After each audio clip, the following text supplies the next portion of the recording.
Who is the Holy Spirit? Well, there's a lot to that. But I like to say that the Holy Spirit is Jesus without boundaries and limitations. The Holy Spirit is Jesus on the cloud, as you would put it in technical terms, like technology. The Holy Spirit is the one who gives us boldness to evangelize. Think about what he did with Peter in Acts chapter 2. The same man who denied Jesus now boldly proclaiming the gospel. And for every time he denied Jesus, 1,000 people came to the Lord. Think about the Holy Spirit and how he stirs faith within the soul, causing us to believe for the miraculous in ways that we would not have otherwise believed. The Holy Spirit is the one who helps us to pray, because no man or woman, no matter how anointed they are, knows the way into the presence of God. Only the Holy Spirit knows the way into the presence.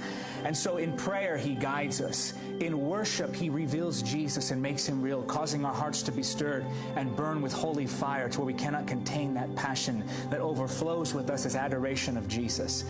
The Holy Spirit is the one who helps us to walk in holiness. So for those who are bound and weighed down by the shame and the sickness that is sin, the Holy Spirit offers freedom. He is the Holiness Spirit, the one who breaks the power and the chains, even those habits that people have had for years. He breaks those addictions. He breaks those bondages. The Holy Spirit is the one who delivers the captives from demonic oppression.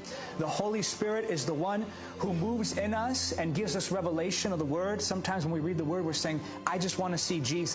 He causes the information of the Word to go from just information to revelation, and revelation brings transformation.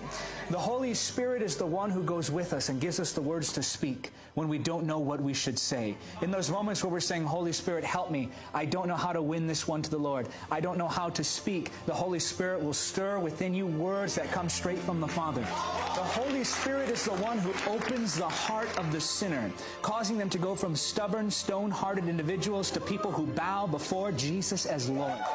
The Holy Spirit is the one who anoints us for ministry and appoints us into the call of God. He takes ordinary lives and makes them lives that transform the world. I like to say that a single moment spent in the presence of the Holy Spirit can transform your life, but a life spent in the presence of the Holy Spirit can transform the nations. The Holy Spirit is that something more. He's that deep stirring. What was it, do you think, that caused the martyrs to lay down their lives and say, take my blood, we want to preach the gospel. Jesus is Lord. That's the Holy Spirit stirring the love of God in that heart, shedding the love of God abroad in our hearts. The Holy Spirit is the one who gives us all the promises of the Father. The Holy Spirit is the one who causes us to walk in the perfect will of God, not by the day, not by the hour, but down to the millisecond like Jesus. You really love the Holy Spirit.